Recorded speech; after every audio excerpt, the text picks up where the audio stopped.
And good evening and welcome. I better mute my channel because I don't think I've muted it yet. That's silly of me. Welcome to Endless episode 27. Sorry we are late. We're always late. We presume that you want us to be late, and we've been talking about high fashion. Hope you all enjoy Banter and whatever and all the high-end stuff. Me and Paul have been discussing that before the show. I'd just like to say before the show, I've just mentioned to Paul that he always looks the bollocks. So if anybody ever sees Paul, he always looks the shit. I'm going to mention this now while I'm on live. I don't give a shit. Paul always looks good. So that's just my thing. I was talking about Paul and his appearance. Now he looks good and he's lost loads of weight and he's looking dapper as fuck as always. So big shout out to Pops for looking the bomb as normal. Sorry to embarrass you, Paul. I do apologise. So Paul, how's your week been? What have you had for tea? And how are you feeling? I haven't had no tea. I haven't even got a drink actually. Girls, get me a can of Diet Coke out the fridge. I had to go over to Ace of Vapes this morning to pick up some nick shots and stuff. When I got back, I'd done a full fry up. Please tell me you had runny eggs. I have poached eggs, mate. I don't have fried eggs. I had poached eggs and. Yeah, but when it's poached, it has to be runny though, doesn't it? Do you like runny or? I don't mind whatever way it comes. When I'm trying to cook fucking 6 eggs, mate, some of them are runny, some of them ain't. Some in the garage, I think. Week, yeah, it's been quite chill. We've been off work, so we've been out with the kids. We went to Drayton Manor yesterday. I saw some pictures on Facebook. You look like you had a really good time. Well, the girls look like they had a good time. Booked that 11:30 the night before because that's how fucking random we are. And we were going to go out today, but that never happened. Whenever we don't plan for call, we do the random shit, mate. And then when we've got an idea of doing something, it just don't happen. Just don't do it. Where else have we been? We've been to a couple of the inflatable worlds because they've started popping up. Like everyone was trampolining and soft play, but now inflatable world seems to be the thing. What is it? Just like literally, mate? It's like the biggest bouncy castle you've ever seen in your life, but it's all sectioned off into big slides and domes and assault courses and fucking sick. Did you go on it? Nah, fuck that. I can't. I want to go to the trampoline world, right? But I can't go on it because I'm just over the weight limit.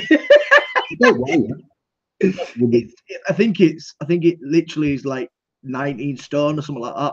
Obviously, I'm 20. I don't mind saying it because I've lost 6. So, but yeah, I think the weight. None of them places where you just have to pretend you're 18 stone, fucking 13. And then when I fall through one, I'm fucked. No, I just say you obviously put weight on while you were there eating all their fucking expensive burgers and shit. I had a burger and chips while I were on one at trampoline. And then I dropped my car into Land Rover yesterday to get the seatbelt issue fixed.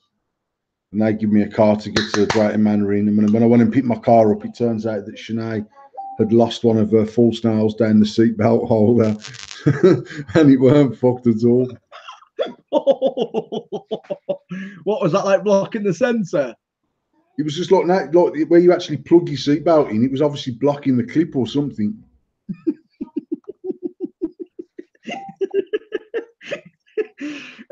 How did you feel about that when they told you?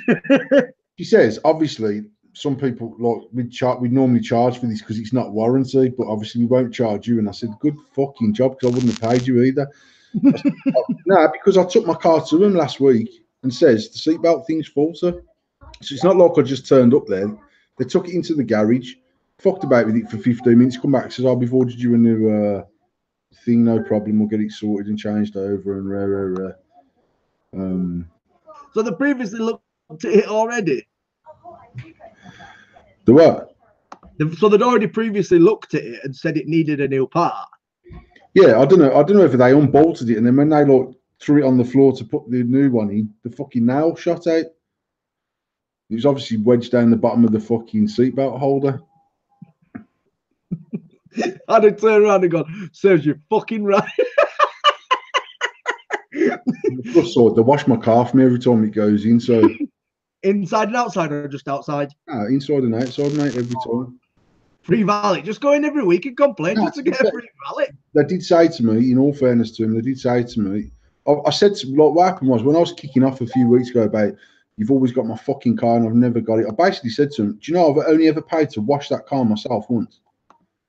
Because apart from, I used to have my car cleaned once, twice, 3 times a week, you know what I mean? Depending, in the winter, I'd have it done twice a week. In the summer, maybe not so much because it stays cleaner for longer.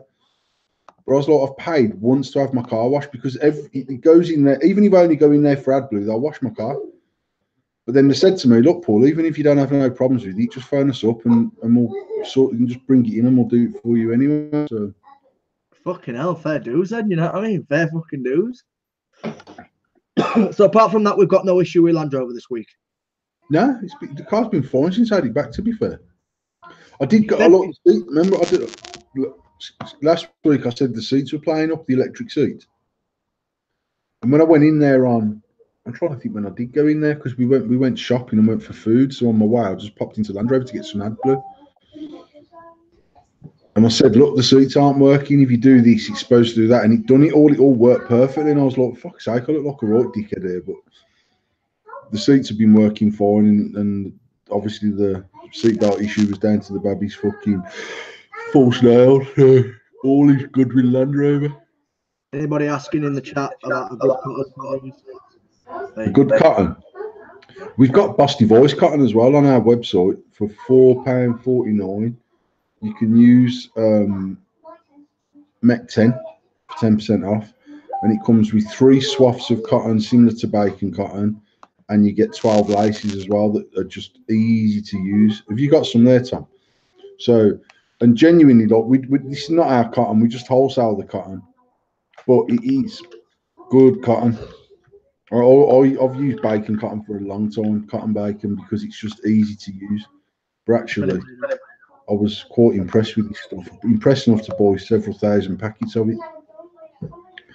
So literally, feed it through your coil, chop it in half, feed the bit that's left in your hand into the other coil, you're good to go. And they'll work from 2.5 to 4 mil coils. And then you also on the description. I don't know who that was asking, but somebody was asking.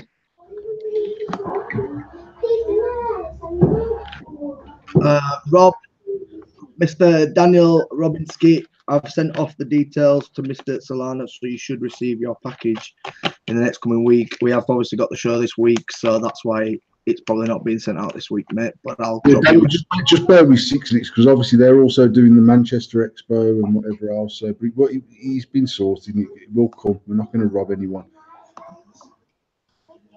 Not unless you keep harassing me. Well, we've got plenty to talk about this week. We've got a fun jam-packed show. Remember, if you are not going to Manchester and you want to go, remember, if you drop me a message and you want a ticket to go, I can give you a code for tickets. So anybody that wants to go to Manchester this weekend, make sure you do hit me up. I've got a limited amount of tickets, but I'm sure I can try and get you sorted with a ticket. But we've got plenty in the news this week, Paul. Plenty in the news. It's been an eventful vaping week. It has been. The first one that I've got on my list is more countries are starting to ban vaping. And the first country is India. And Israel, in particular, have banned the Juul. Just the Juul. Nothing else. Just the Juul. Is that a pod system? That's the pod system, like the very first pod system start that was from it came out when the Bo came out in the States. And it's got all this hype about all kids using it in America and stuff like that. And it's got really, really bad press for being used in the States by kids. But Israel have turned around and said they're going to ban the Juul. In the news, it says just the Juul. The Juul set to be banned in Israel. And the government in India have turned around and said, actually, do you know what? We're going to ban everything to do with vaping. We had China, obviously, last week banning vaping in public spaces. This week, we've got Israel banning the Juul, which will probably move forward to actually majority of vaping gear. And then you've also got India now banning vaping. What do you think the fuck's going on?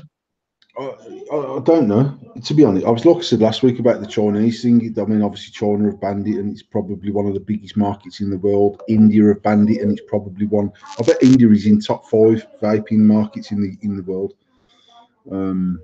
I don't know. And the thing is, tobacco is so cheap out in both of them countries that it can't be necessarily about making money.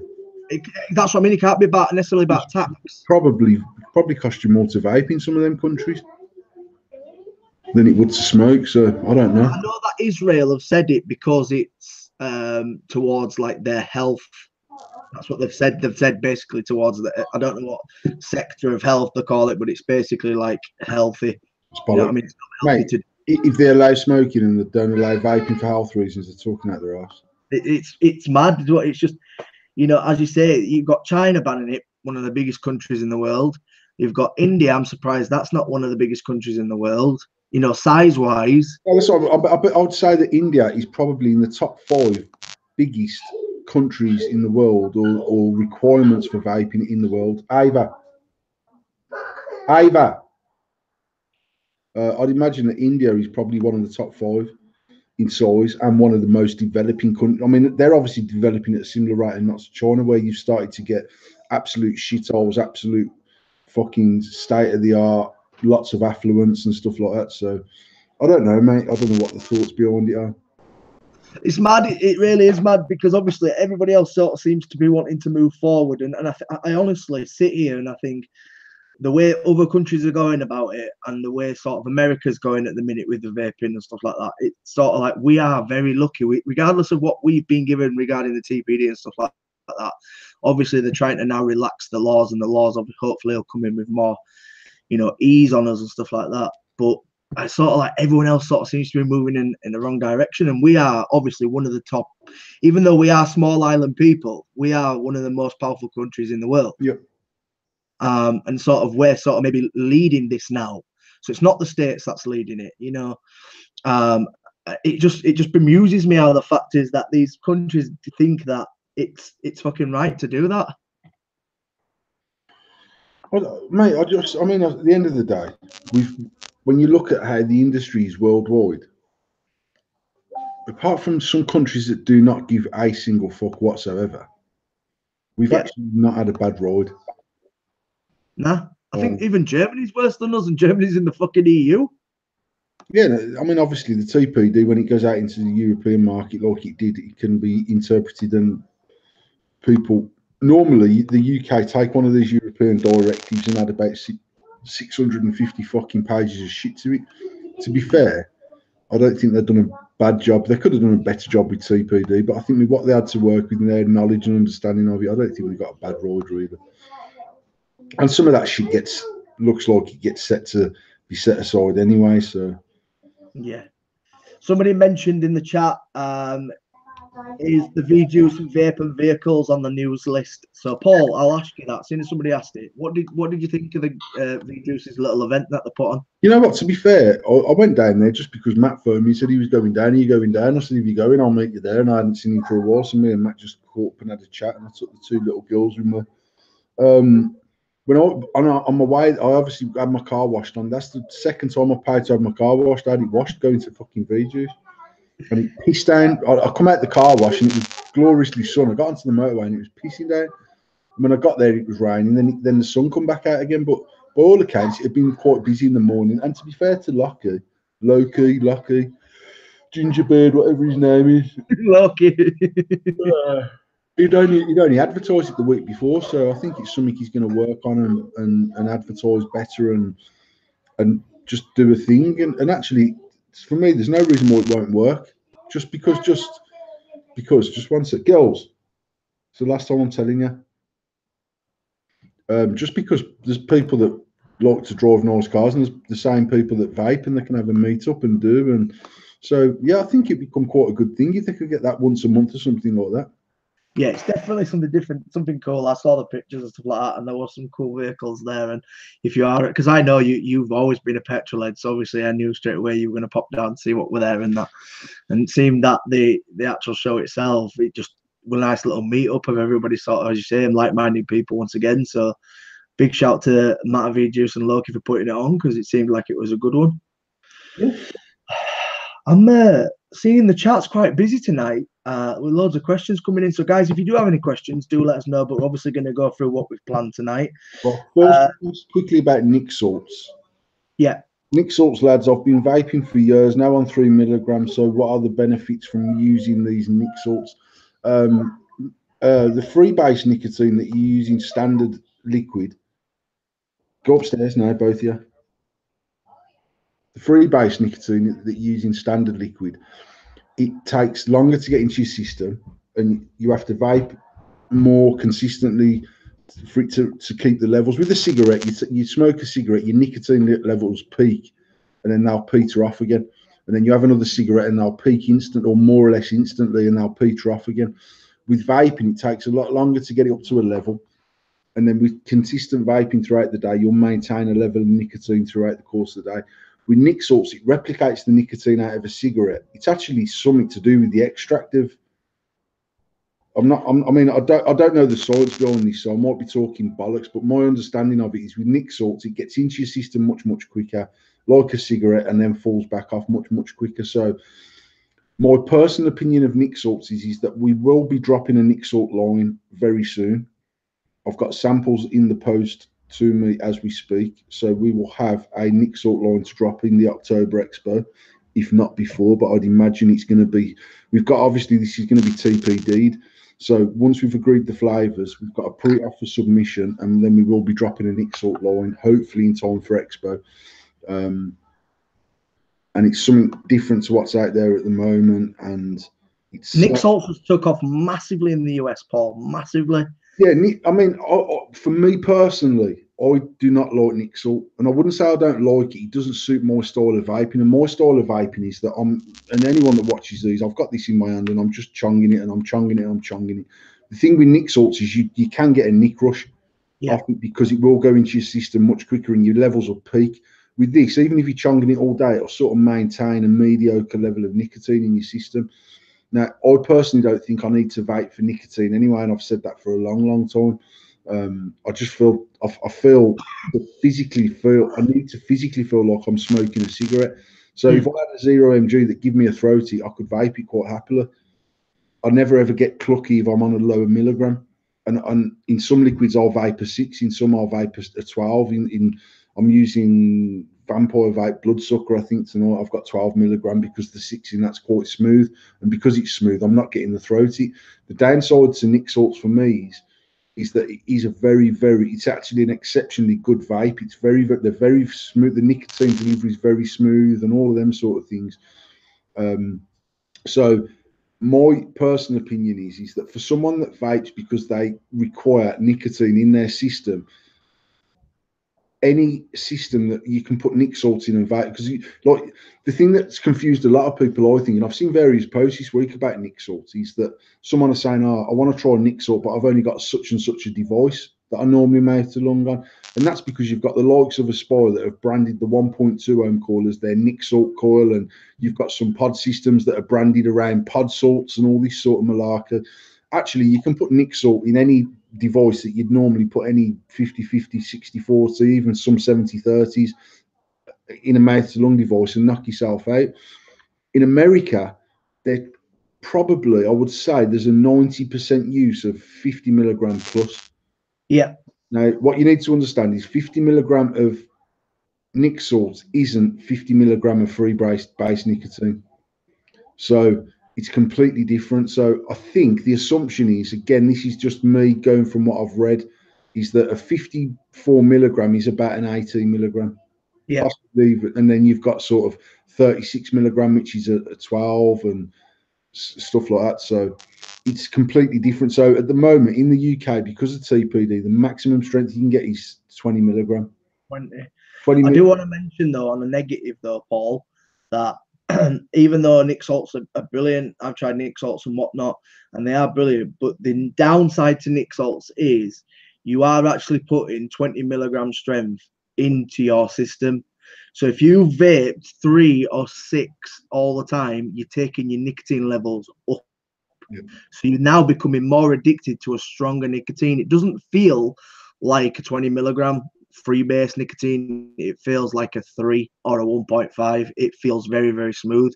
But your system is then taking in 20 milligram of nicotine. So if you are reducing your nicotine, do not go to nic salts, because all you're doing is higher in your nicotine. You're not actually lowering it. Yeah, but I think a 20 milligram nic salt will not give you the equivalent of a 20 milligram nicotine, free base nicotine, because I've questioned a wholesaler this week who's got a 35 or a 36 milligram nic salt shot. And I'm saying to him, I can't stock that because it's 36 milligram. And he's saying you can because there's only 20 milligram of free base nicotine in it. And then I've mentioned it to another manufacturer in the week, and he said, no, that's absolutely true. 36 is the same as 20 milligram in under TPD. Right. So I don't understand the science of it. And to be fair, I've been reading up on it just because I've decided to drop a nic salt range. And the reason why I've decided to drop a nic salt range is because so many people that I know vaping nic salts have asked me for when are you dropping a liquid? When are you dropping a liquid? Now, it's not going to be under the AF range. It's a brand new range of liquid. It's just standalone nic salts. I've come up with some what anybody else is doing there in that market. Our pricing structure will be on point as far as it should be, at least equivalent to. I mean, one thing that I've noticed, we stock.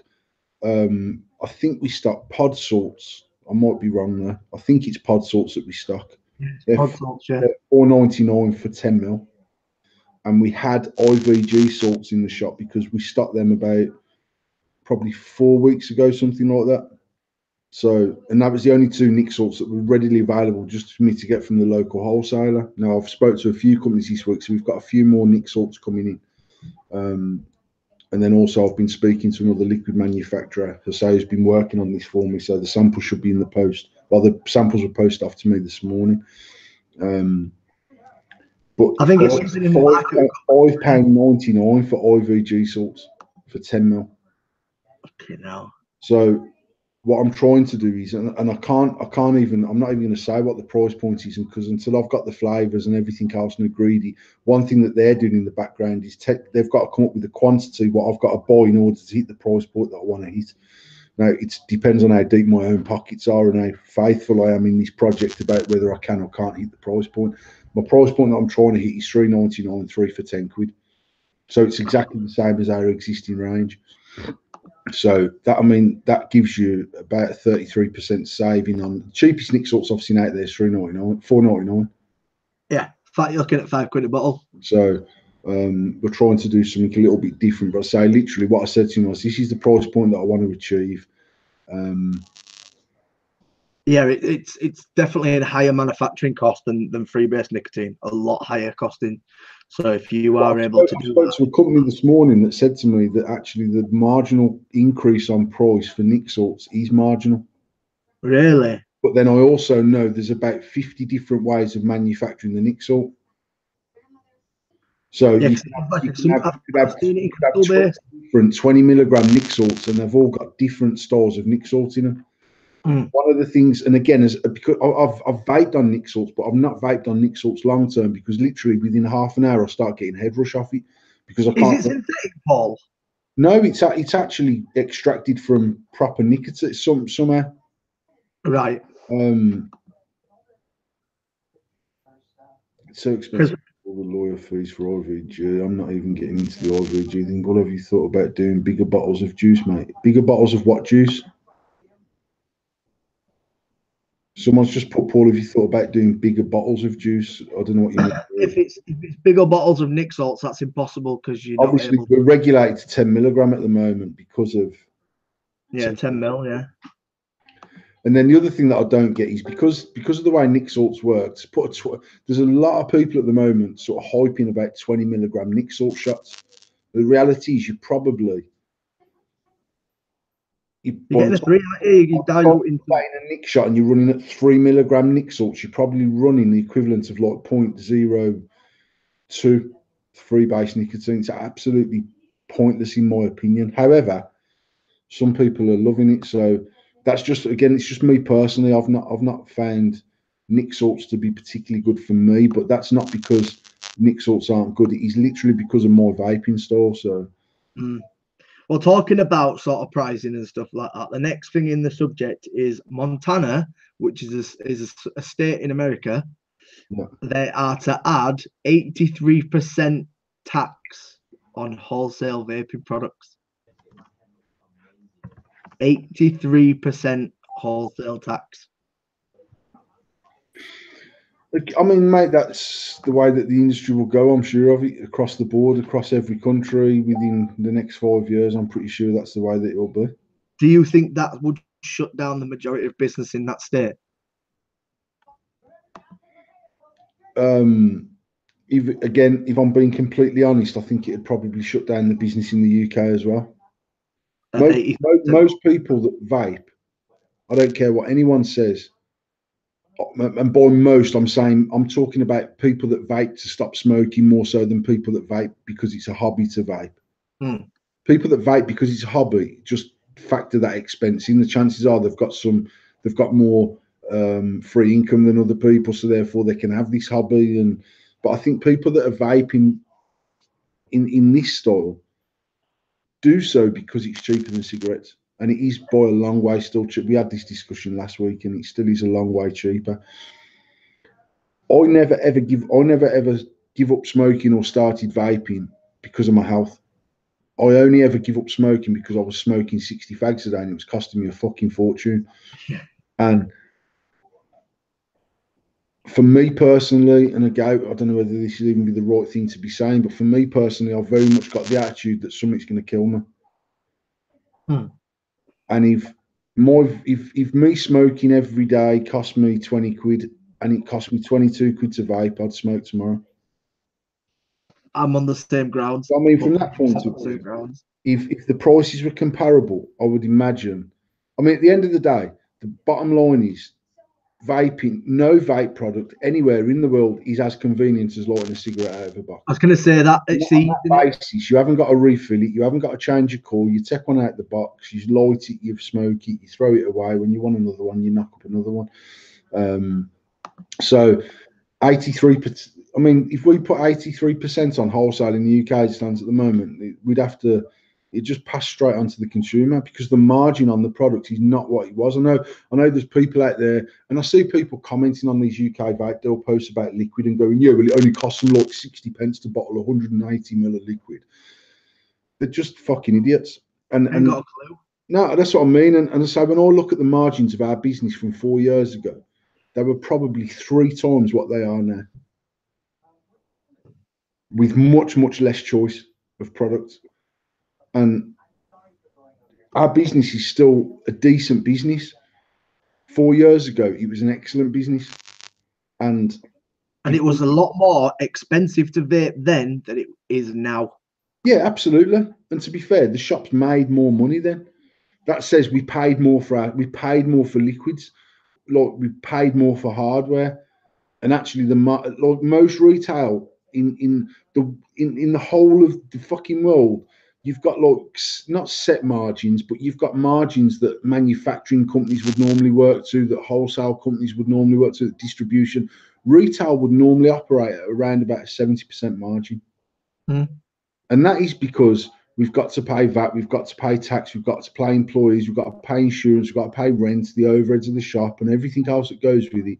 And then ultimately make a profit thereafter. And even when we're left with that net profit, then we still got to pay the corporation tax back to the fucking government. So our business at the moment is probably sub 50%. Whereas back in the day, we had margins probably running closer to 90%. And that ultimately just reflects directly on what the business makes. Net profit. Anybody who was qualmed to pay 20 quid for 90 ml of juice now, when we used to pay 17.99 for 30 ml of juice, you have got no fucking qualms whatsoever. I'm sorry, for anybody who moans about paying 20 quid for 90 ml of juice, you are off your rocker because we have spent some stupid money on fucking juice back in the day when that's all you could get. You've got that many options these days. Vaping is cheap, very, very cheap compared to what it used to be. The only reason that everybody looks at it differently is because there's so much more on the market. You didn't have these options of going to 20 million juice manufacturers. You had about 10 in the UK. And that's the only ones we could go to. And we paid the price because that's what we had to pay. So that's my qualms with the industry at the minute, with people saying overheads. You know, people don't take that into consideration. And I'm not saying anybody's silly or anything like that or whatnot. And there's obviously groups out there that'll sell you 6 million litres of juice for a fiver, but you have no clue where it's come from. You know, we've moved on in times. Everything's tested these days. You know, we're working to a standard that we need to be working towards as a community and an industry. And to qualms about spending 20 quid on 90 ml of juice is beyond me. I'm sorry, but that's just my feeling on that one, Paul. I'm sorry. I had to get off my chest. The bottom line is, Tom, is that we've been in this for a long time. And I can remember paying £6 for 10 ml of liquid when I first started. And I can remember buying in wholesale £11 for 30 ml of juice. Wholesale price. And we were spending thousands of pounds. I mean, and back then I couldn't order 5 of each flavour. If I wanted that liquid in my shop, I took a fucking chunk of liquid, so we might have 100, and I'd have to buy it in 0, 3, and 6. Yeah. I'd have to buy the whole lot. So one order of liquid for one brand with 3 flavours might cost me fucking £3,500. And then we were retailing that particular liquid for 18 quid. So actually, the margin on that was around about 35%.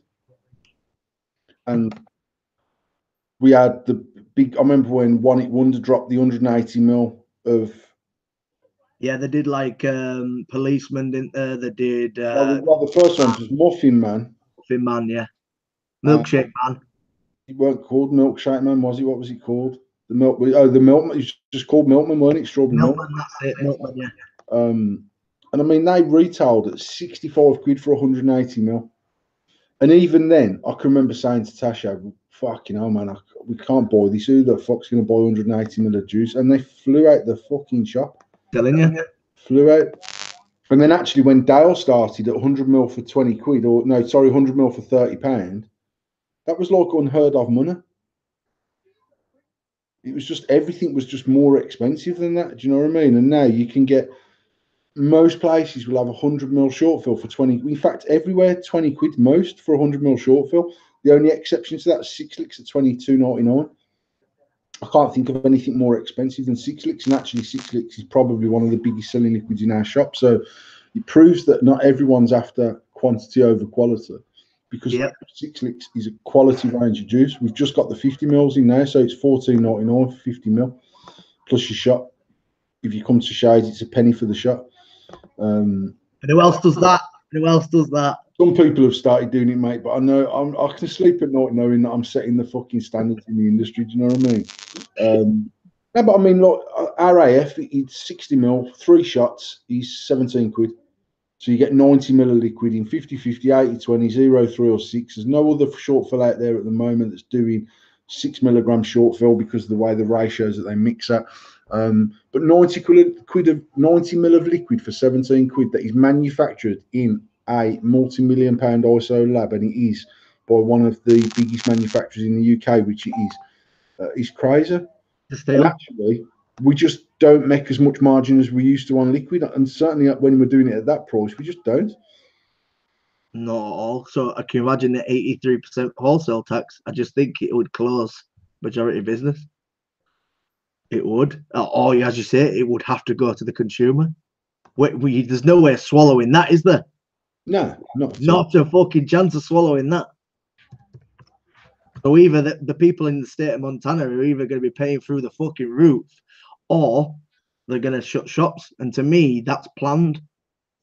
That's an easy way to get rid. Way of just completely fucking that industry up. Yeah, it's the easiest way to get rid, massively. I'm going to jump one of the topics, but I'm going to go to another one, and it's the change in social media from the start of vaping to now. and this is talking on experience, and this is sort of, I'm going to start this just by saying 2 words: hand check and cloud check. Like 2 of them things were the biggest things that we used to do in every group. Oh, that one. Vape mail. Vape mail. I still see that time to time, but not very often. But we always talk about this community thing and whatnot, but I can't stress enough, on my opinion, that how different people are. It's very cliquey now. And before, I can remember, even before I met Paul going on groups and chucking up cloud check videos on Mech Addiction and other groups, and just basically saying, "All right, lads, Paul, having a good day. I'm at work." I remember you doing in your office doing cloud checks. I remember that, and just to get everybody sort of having a bit of fun, having a bit of laughs. And this is, we're talking 3, 4 years ago. Did you see my post the other day about reviewers? Yeah. And it's had like me and Damien, it had Scott and Todd. And this is no offense to anybody. But to me personally, I don't think there is like that reviewer like there used to be. You could go to, like, I know for a fact, go to one person and I believed every single fucking word they said, whether they were saying it was the worst thing or the best thing. I believed every single word of it. And sort of a lot of people did, think exactly the same I was thinking. But now it's sort of, this I say without trying to be offensive to anybody, but I feel like there's too many chiefs, not enough Indians. You know what I mean? I mean, the thing with the cloud checks is that. Was it fun though? The thing of me, it was fun, wasn't it? You know what? I mean, I used to enjoy doing them, but that was what I was doing at that time. So I used to enjoy building, and also back then we were chasing the cloud because you couldn't buy it out of the box. So actually, you'd have to push the batteries a little bit more. You'd have to get a bigger airflow. You'd have to do this. You'd have to do that. You'd have to go for 4mm coils or try and get bigger surface area. And then people started twisting wire, and then Clapton's it, and then Fuse Clapton's, and now there's fucking Fuse Staggerton, Mega Jungle, fucking Juggernaut Clapton's, and whatever is out there. I like to call them exotic wires. That's probably the right word right there. It's all available on Shady Vaping. If you get to build them, we sell exotic coils. But I mean, look, and I think the whole thing with the communities is that we grew and learned together, and we experienced the change together. Now the people that have come in at the peak of an industry that has sort of exhausted 99% of its avenues, and the only real innovation that's coming in is absolutely mind-blowing stuff, which probably the new people don't even appreciate, because anything new that comes out that is a game changer for me is when I look at it from what it used to be to what it is now. Yes. Whereas obviously the people coming into this industry this morning by going into a shop and buying a kit, and now they're vaping sat at home, that's what they expect. They don't know any different. But I can remember having to take my drill to my RDA to increase the airflow, to get more airflow. And I've done that because I've seen Steve Dorrington do it. And them like, there was people like Steve and Mikey Subhome and you and Damien reviewing, and Todd reviewing, and Scott reviewing. And there was groups that were trusted. And if you went on that group and someone said, "What do you think of this?" people wouldn't be going, "No, you don't want one of them, you fucking dickhead." They'd be going, "Nah, mate, if you actually try this, try that, try." How many posts did we have back in the day where someone said, "I'm looking to start," and there'd be 300 comments and 298 of them would be Nautilus. Get yourself a Nautilus, mate. Doesn't matter what device it's on. Get yourself a Nautilus. Run it between 12 and 16 ohms. Blah blah blah blah blah. Now people put, "Oh, I've heard I should get a Nautilus," and people are going, "Nah, bro. Nah, man, you need the fucking new fucking quadruple 12 coil fucking smack fucking such and such tank." And I'm like, the same rules still apply today. The only difference is I don't recommend the Nautilus to people now, because actually when I've used the Nautilus in recent months, the flavour's lacking for me. And that's only because some of the more modern coils, where like on this one, the coil is literally there and my liquid's around that coil and my fucking chimney's there and my mouthpiece is there. I'm not losing anything at all. In fact, I find that one of the better coils out there. And the cobble, I haven't got my cobble on me because actually I don't even know where my cobble is. I took it out of me the other day and I can't find it. But my cobble, the core system in that cobble for flavour is fucking quality for a pod system, because I'm yet to really use a pod system that's blew me away with flavour. But that the Aspire Cobble is I think a quality. Northerner fucking named that. You are. I think a Northerner named that. It's just like Twisted at my ankle on cobbled road. I mean, but like, I don't know. There's still this stigma about people mouth to lung vaping because for what, even though there's, I would say now the community is probably getting on for 50,000 people on Facebook. And I say that purely because you look at the likes of UK vape deals who are running at 38,000. You look at the likes of saying that, I don't know, maybe somewhere between 40 and 50,000 vapors on in at look sort of in the active groups on Facebook. And most of them groups are based around pre-built coils, tanks, regulated 220 watt mods, and then you've got your offsprings like Mech Addiction, which is a 2,000 or 3,000 strong mech users, and then you've got UK vape squonkers that are just squonking, and you've got the likes of safer vapors that are more high end. And actually, even on safe vapors, if someone hand checks a cobble, they're not getting abused like they used to about fucking hell, mate. Seriously, that's not even cost £2,000 in a kidney. But them sort of groups are just about not smoking cigarettes. Yeah. And it is about whatever you need to do not to smoke a cigarette. And then you've got the other groups that are about sponsorship and about, I mean, I'd probably take, I would say, conservatively, 5-10 messages a week of people saying, "Hi, I am looking to start a review channel. Send me some shit." That's in essence what they're saying. Now, when I wanted my first mod reviewed, I messaged Todd and I messaged you through Dale and said, "Would you review my product?" And even then, And I 3.5 years ago, pleasure. even then, 3.5 years ago, if someone had have inboxed me and says, "All right, bro, yeah, man, I got fucking 32 followers on Insta and that, and I post at least 2 posts a week. I'm proper smashing my game." I'd still told them to fuck off because I've never liked that side of the industry. But I don't like that in any industry. I don't like people hanging on trying to get something for fuck all. So, but actually, I looked at who I wanted to review, and to be fair, my V1 suited you way better than it suited fucking Todd. But actually, I wanted Todd's feedback on it, and anyone that watches Todd's review, his review blew me away more so than yours did, because actually I knew that style of mod would suit your style of vaping at that time, because you was clouds, bro, and you was meching and you was blowing clouds, and you was all super excited with the stack, and you set the stack up and you reviewed it with the stack on. Todd didn't review it with the stack on, nor did I expect him to. However, the feedback that Todd gave me was valued for different reasons from the feedback from yours. For me, Todd's feedback was about, are we even doing this right? And your feedback was, yes, we can get this to them masses of people, them people that want to use that type of product. Dave, who worked Disco Dave, man, he knows his shit, and he knows his shit because he spends hours on YouTube and he looks at reviews and he'll look at American reviewers. But he's not looking at some bloke who's got fucking 2,000 followers. He's looking at people that have got 6 million followers, 3 million followers, 2 million followers, people that are respected. And he'll say to me, "Mate, have you tried that tank?" Now, my knowledge of what is and isn't required in the vape shop is not what it was, because actually I don't get involved in the shop as much as I should. But Dave's on it, man, and he knows his stuff. And actually, I've said to Dave in the past, what regulated mod should we have in the shop, or what kit should we have? And it might take him a week, and then he'll send me a list. So I've watched some reviews on this. Do you want to try this one? This one seems to have good feedback, blah, blah, blah, blah, blah, blah, blah.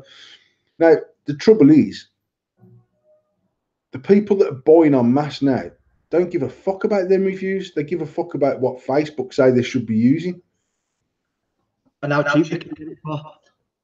I am going to show you something as well. 1st of January 2016, Endless V1 chucking some dirty clowns on my Instagram. 2016, January the 1st, on my Instagram.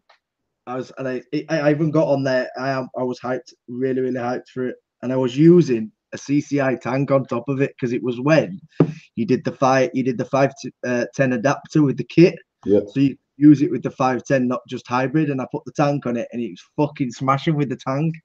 But yeah, going back to sort of the way it isn't. I've seen Lisa's comment, and it says too many people suck ass nowadays, and I totally disagree with that comment. Disagree. It's the total opposite. People don't suck ass at all. People want to do their own thing. They don't want to listen to other people's opinions, and they just do what they want. That is very much today. And don't get me wrong, sometimes that's not a negative because people want to learn on their own. But yet, as Paul said, we never had a cloud in a box. People have a cloud in a box. And Paul, you've said this numerous times, saying people walk into a shop and go, I want to stop vaping. And Pete at work says, I need a fucking 200-watt fucking smoke mag. Not, I need something to stop me smoking. You know what I mean? People go off certain opinions of people they work with. It's funny, actually. Dave came over last night to mine, and we were just talking about the shop and this sort of thing, competition, and the fact that even the shops opened around us, our business grew slightly in some ways because it made us. But they never took any notice of us being a vape shop where we was because they didn't vape, but because they started vaping from a shop that was in a more prominent position than ours, when they weren't getting the service or the product they wanted, they then found out about our shop because it was something that interests them. So then we actually got new customers coming saying, I've started vaping at X shop. I don't like the bloke, or I don't like what they've done, or they've given me the wrong kit, or I'm not happy and I'm still smoking and whatever. And we'd sit them down and talk them through. But Dave suggested he had an Asian guy coming in the week. He basically wanted to buy £100 kit. I don't even know what kit it was, but it was to stop smoking. And Dave ended up taking 35 quid off him, which was for a starter kit and 3 liquids for a tenner. And he come back in about 4 or 5 days later. He said, mate, I just wanted to say thanks ever so much for doing that for me. He said, because you could have just took the oneer off me and then I'd have still been back in. I'd have still spent the 35 quid anyway because I don't think that other kit would have worked for me. He said, I've been using my mates and it's not actually what I wanted. But it is just, I don't know. I just feel like people want people to succeed until they succeed. I can't explain it any other way. I've spoke to 2 people today, and we had the same conversation. And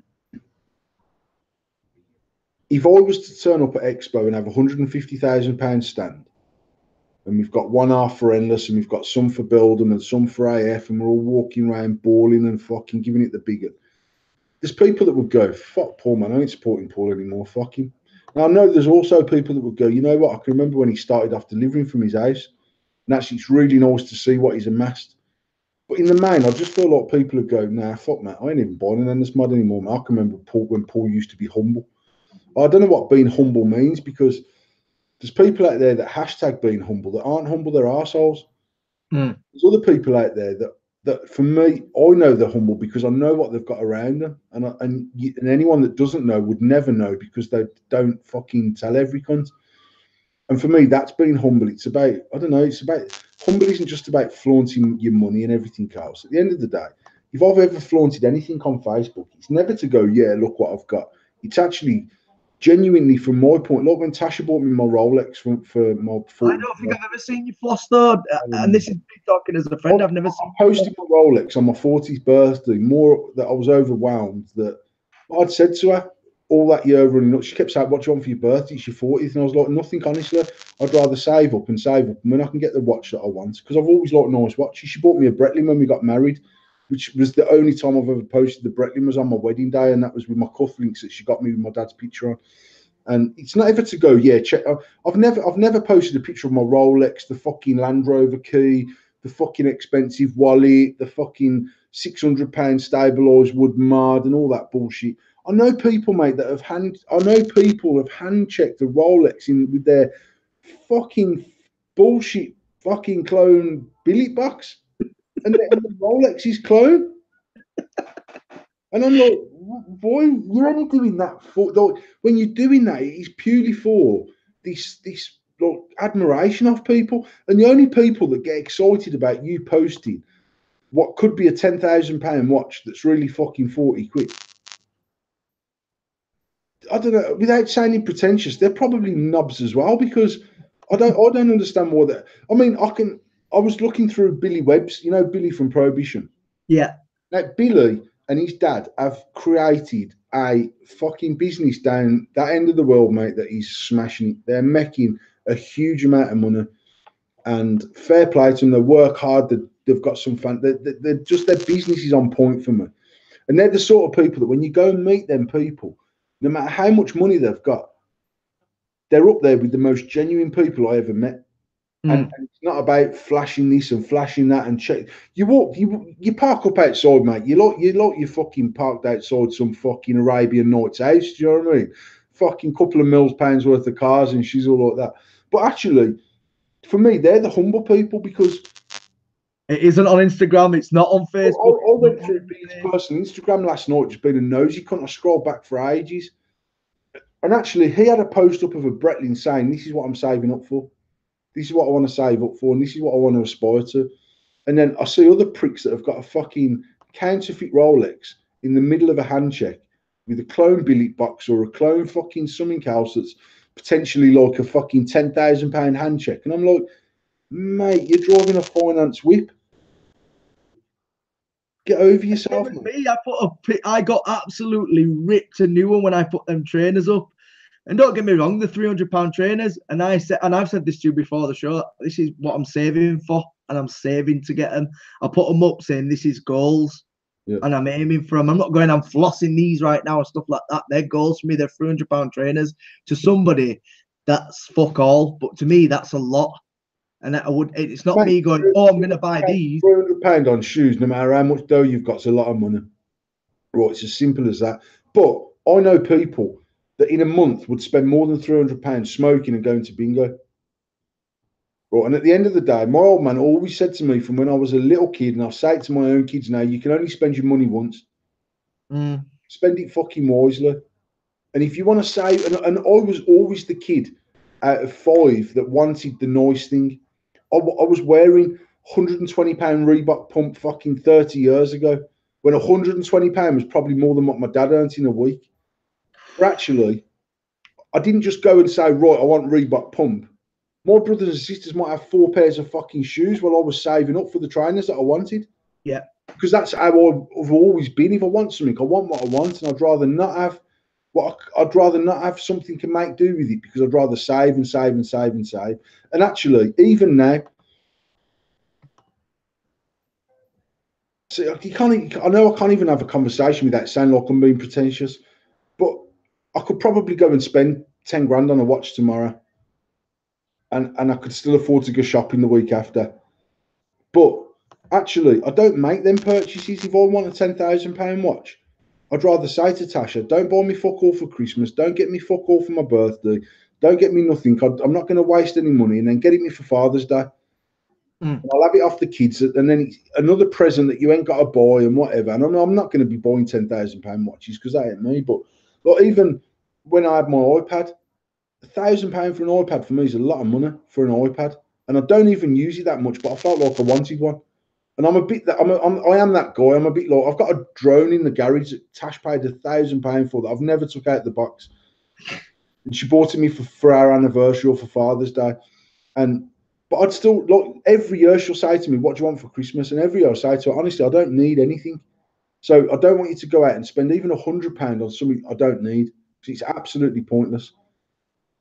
Yeah, but the thing is, the difference to me is that you're living by your own means. You're not showing off about it. If you've got fucking £1,000,000 in the bank and you don't, I know some of the richest people that I've seen look like tramps. Mate, I swear to God, I know Arabs, right, that could fucking buy fucking Philip Morris's company. They're worth fucking clank. And they walk round in some fucking Primani fucking trainers with their bastard toes hanging out the front, and they've had them since I was about fucking 30. And I say to them, mate, you thought they'll pull up in a £250,000 Rolls Royce. The shoes are fucked. And I remember saying to my old man, like, I can remember a pal of mine, right, an Arab kid, they've got properties and they've got businesses, and they're wealthy family. And he built a 3-door Sierra Cosworth. and he bought it damaged, and he built it, and he's a mechanic and electrician. He does everything himself, and he learns how to do all these things because I'm not paying fucking mechanic yard. So I swear, that's the whole family's mentality. So, but that mentality is why they've got the money that they've got. It's that old adage about you look after the pennies and the pounds look after themselves. And the reality is, if you think about every single 1 pence that you spend, and you only spend the ones that you feel you need to spend, and you save the ones that don't, the pounds will amass, because there's people out there that have 40 quid a week left after they've paid the bills, bought the shopping, paid the rent, and it's their mission to spend that fucking 40 quid because they've got 40 quid for it. And actually, they use the mentality about, and they're the same people that go, I'd love to take our fucking little Johnny on holiday, man, I can't afford it. And I'm like, mate, if you'd have saved that for 2 years, you'd have had £1,000. You could have took him to the fucking seaside for the week. Now, for some people, it's not even worth saving for 2 years to take the kid to the seaside. For me, it is. And actually, no matter what money we amassed over the last 6 years, and don't get me wrong, mate, we've lost fucking chunks and chunks and chunks of dough making bad business decisions, or the industry's changed and whatever. So I'm not sitting here a multimillionaire by any stretch of anyone's imagination. But we still went to Yarmouth last year on our holidays, and we probably could have afforded to go to the fucking Seychelles. And the year before that, we went to Yarmouth, and we probably could have afforded to go to fucking the Seychelles twice. But the reality is, I used to go to Yarmouth as a kid. I enjoy that holiday. When we go there, we're busy with the kids, and we do the basic things that, for me, is about making memories. It's quite easy to jump on a plane, blow 10 grand on a fucking holiday in a villa, and have someone cooking your dinner and swimming pool outside. And actually, the kids won't remember that shit. No. I don't know. I just, people are different, but I do see people that are, most people that I see that are trying to let you know how much they've got have got nothing. And I know they've got nothing personally. I know they're on their arse, and they're the ones that are giving it the biggest fucking, the big I am on Facebook. And the ones that I know are balling. You wouldn't know they've fucking got a penny. Exactly. But that's nice to know. It's humbling. That's to me is humbling.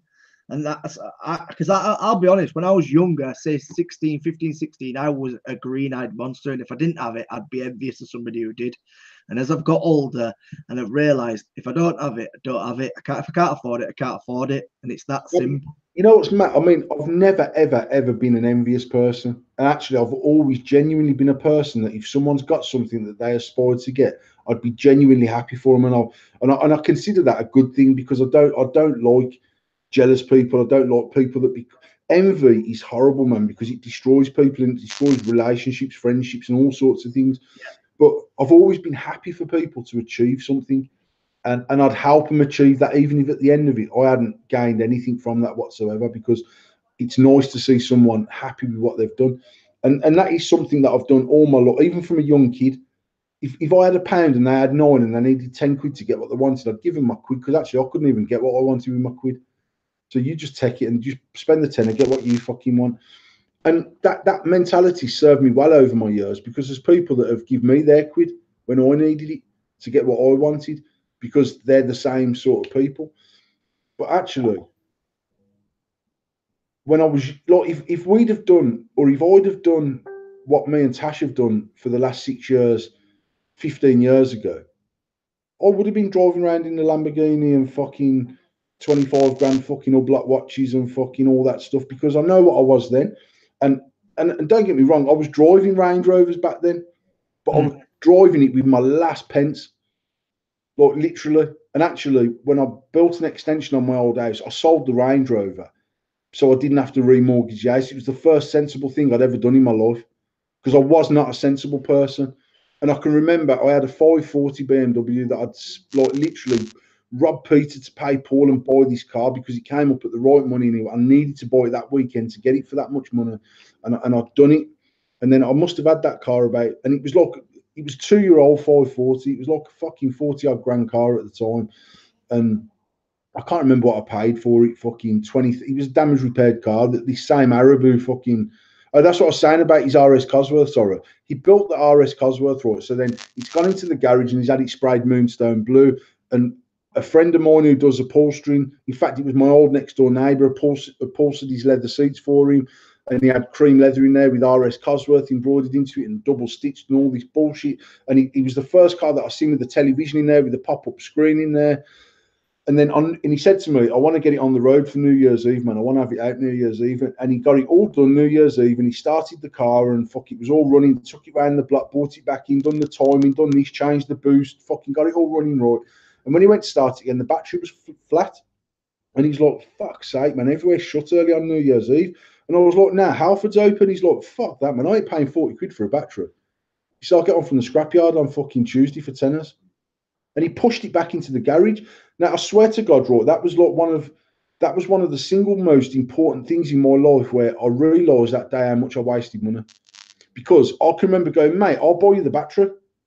And he's like, nah, fuck that, mate. It's just a car, man. Put it back in and I'll drive it Tuesday. And he pushed his car back in the garage, locked it all up. And he went home in his car and I went home in my car. And I remember driving home thinking, that's why that geezer's got dough, man. I'd have borrowed 40 quid off someone when I was skint to buy the battery. Then I'd have had to borrow 70 quid off someone to put petrol in it. And I'd have used that petrol in about 4 hours. And by Tuesday, I'd have been about 300 quid in debt just so I could drive this car. And from that day to this day now, I think about how I spend money. I swear to God, that was like one of the things. But I'm thinking prior to that was probably when I had my Range Rover. But I'd saved up for this 540. I got the car. And it was beautiful. It was a lovely car, and it was decent on fuel, and it was nice. It was fast. It was comfortable. It had every option on there. And then I had it about 5 or 6 months, and I'd got this thing in my head that I needed to have a Range Rover before I was 25, and it was like a goal I'd set myself when I was about 22, and I was like, I want a Range Rover. Which is a good goal. No, I was like, I want a Range, man. I want a Range. Before I'm 24, I've got to have a Range Rover. So then I just started looking through the Auto Trader one night, and I was looking at Range Rovers. And at the time, for like a 4.6 HSE petrol, about 25 grand.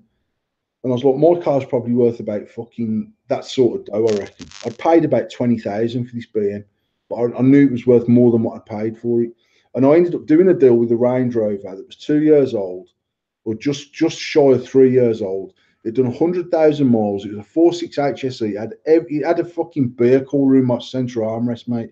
Well, not a beer cooler. It had a chiller, so you could put bottled water in there and it'd keep it cold. And it had every option on it. And then I literally done the deal on the car on the Friday afternoon.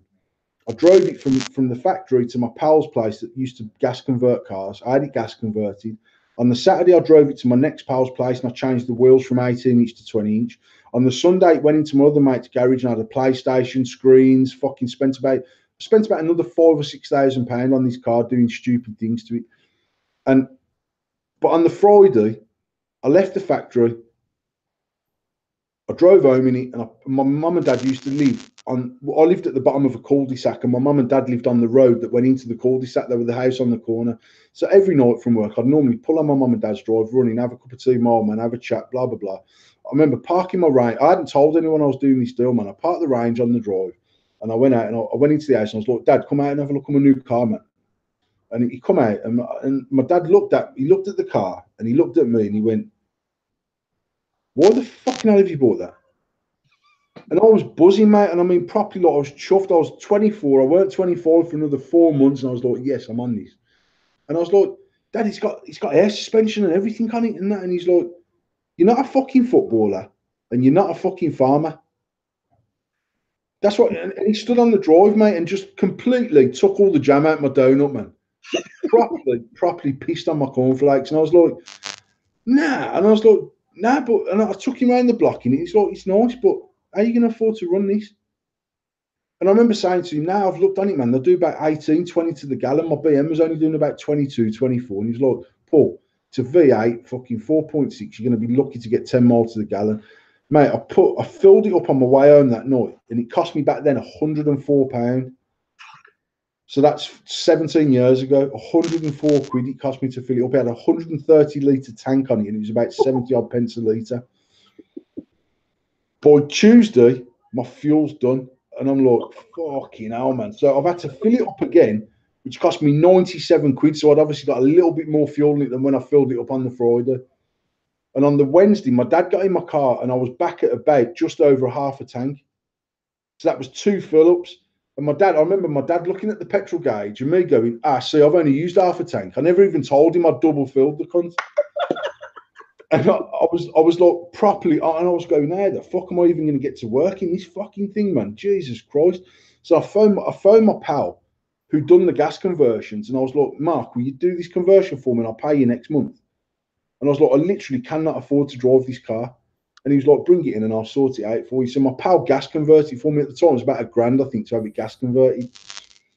But I saved more than £1,000 paying him at the end of the month when I got paid again. Just on what fuel I would have put in. And then I remember being at Cowles and fucking him saying about this battery and just driving home. And it was just that day, something clicked in my head going, you just waste too much money.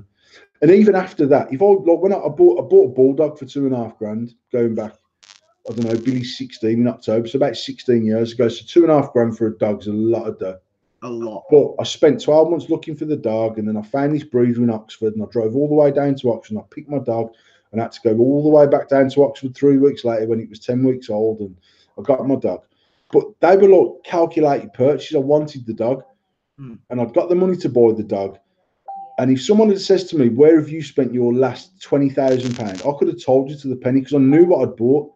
Whereas 2 years before that, I could have had 20 grand in cash around me. And at the end of the month, you'd have said to me, mate, can you borrow me £1,000? Now I'm skint. Sure up, where's that 20 grand gone? Fuck knows. What have you spent it on? I really don't even know. Because I just wasted money for jokes, mate. Look, stupid. So actually, them lessons that I learned back then, it's been good for me going through this, and I've seen this industry ruin certain people over the last 6 years, and I mean ruin them where they've amassed huge amounts of money. And actually, like me and Tash have had conversations, and I've said to her, I'm only thankful that I'm older and wiser when we done what we done, because I know what we amassed over the last 6 years. I'd have probably be dead now, to be honest. Someone would have found me head in a big fucking bowl of cocaine and fucking an apple shoved up my ass or something. Or I don't know. I just think, you know what, life teaches you some fucking. Even saying that is humbling to know the fact that you knew your levels, and you know that once you was older and you started this journey in the vape industry, that you obviously learn through life. And there's obviously people who go through life will always have that door, and they'll, you know what I mean, they'll end up in shit but come out smelling of roses. You always get that. And to me, the humbling side of it is that you've learned. And I sit here as a 30-year-old man still learning shit day to day, you know, about my life, about how I should handle money and stuff like that. And to hear stuff like that is fucking really, really humbling, because you've been through it and you've learned it. And if anything goes down in the vape industry, if you don't become a fucking a speaker, I'll be very fucking disappointed. You know, I've genuinely thought about that. The trouble is that obviously I'm on Vape. I mean, I am what I am, and I'm a straight talking bloke. And sometimes that straight talkiness can come across as being cocky or pretentious or a bully and all these different things. But I just am what I am. But I've genuinely tried to learn from every experience that's kicked me in the bollocks or that's lifted me up on a pedestal. And I know I've done certain things in my life that have moved me to a different level in my own life. I've never been interested about other people. I've never been interested in moving on levels so other people go, fucking, I'll check Paul out. Actually, it's about what I think about myself. It used to be about what my dad thought about me, and since he's died, I still think about my dad, but actually I'm doing it for me and maybe what my kids think about me as a person.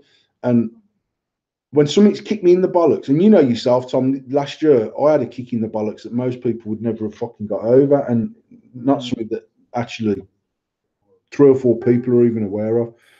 And the people that were aware of it were saying to me, mate, I don't even know you're fucking going to sleep at night. Someone would have to get killed. And I'm like, you know what? I can either let this ruin me or I can learn from it and I can just move forward. And the last 12 months have been a struggle financially, because we've launched new mods, we launched the wall, we launched the juice, and every one of them new launches takes a chunk of money out of anything that we had around us.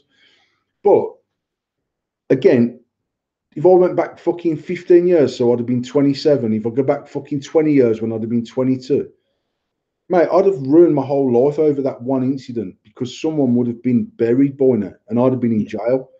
And I just think as you get older, I've learned that some things can help me. Like sometimes, even like we've got IVG to discuss on the show, and actually, IVGs, we might as well just cover this topic now because we've covered everything. But IVG for me blew up this week, and for me, it blew up for the wrong reasons because I've got friends that have had the cease and desist off one for billions, one for trillions, not even millions.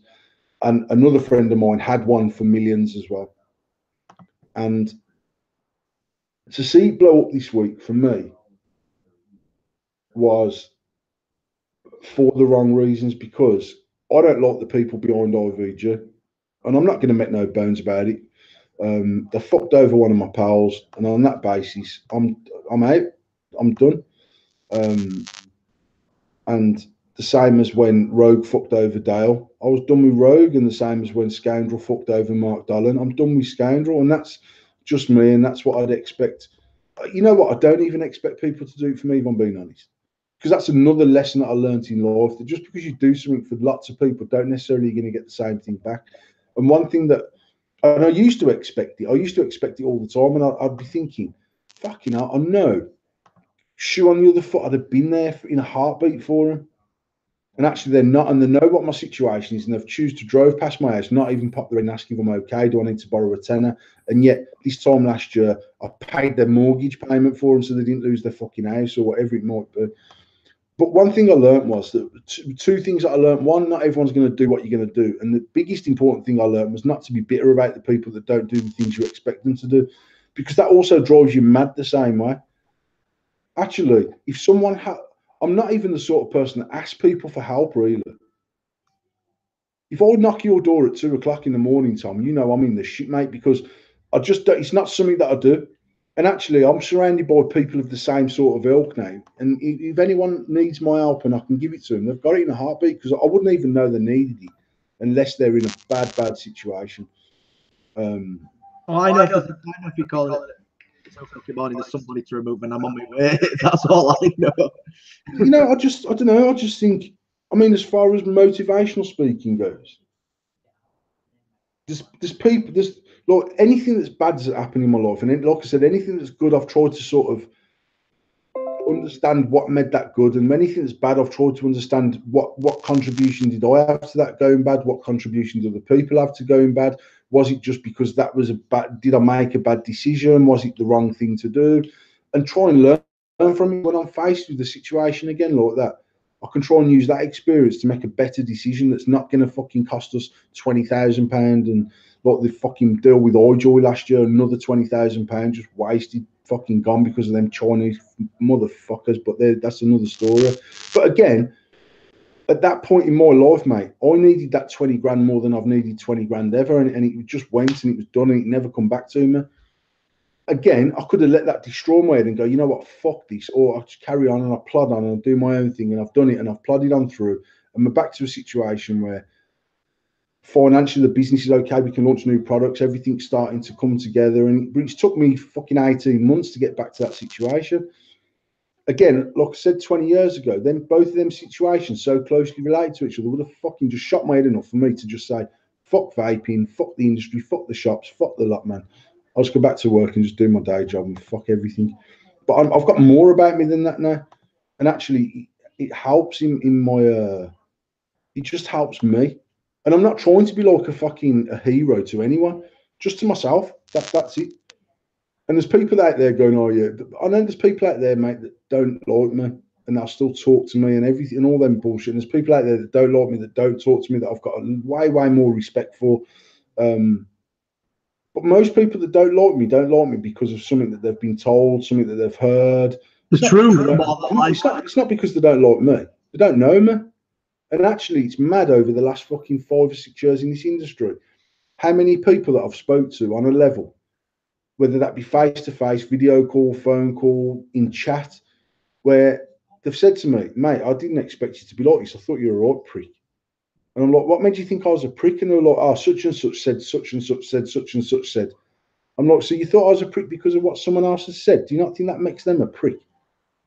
Does it not make you a prick that you actually... Because I genuinely, as much as I have these mad random statuses, mate, they are not judging people. They are judging society. But they're just they are generic statuses. If mine are direct, I'll fucking tag the cunt in it, you know what I mean? I ain't fussed. I'd go for it. But actually, yeah, but me as knowing you as long as I've known you, even prior to working with you, I always knew you were always straight up, like straight to the point. If I've got a problem, I've got a problem, and you'll know about it. You know what I mean? And I can say this openly and happily, and I know for a fact now I work for you that you are my friend, but when you need to be my boss, you're my boss. And I respect that 100%. And I've never had that in my life. And you know from previous experiences, jobs I've done and stuff like that, that I've never had that friend to boss. Do you know what I mean? When I know you mean business, get the fuck on with it, something needs doing. But no, you because are another lesson that I learned in my life was you can't expect people to understand what you want them to do. And actually, I've been in that situation myself where I was very close with my own boss.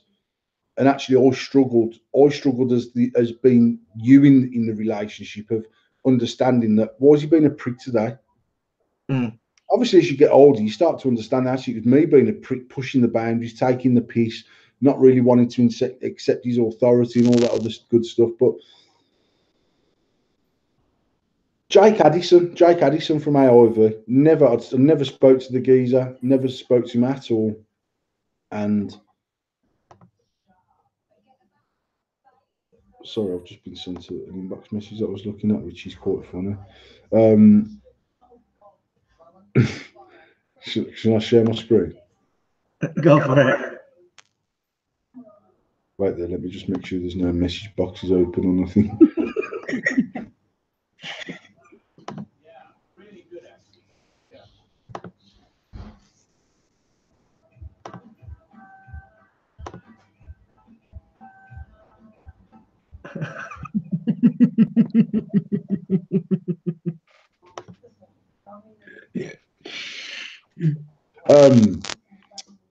Jake Addison phoned me one day. Actually, was on a Facebook call, and I never answer my phone on Facebook calls because I just work on the assumption that if you can't phone me on my mobile, you ain't got my number. If you ain't got my number, you ain't got no right to fucking contact me. So phoning me at 11 o'clock to go, all right, mate, do you know if my parcel got dispatched today? Look, I ordered the slammer and that ain't happening. I'm not answering my fucking phone to you. But Jake Addison phoned me, or he might have even inboxed me and said, have you got 5 minutes to have a talk, mate? And I was like, yeah, I was driving to Yardley because I remember when I got to Yardley, I ended up sitting upstairs in the Vape lounge for about an hour on the phone to him. And actually, Jake phoned me probably 18 months ago, maybe this time last year, maybe a bit, I don't know, 18 months ago, something like that.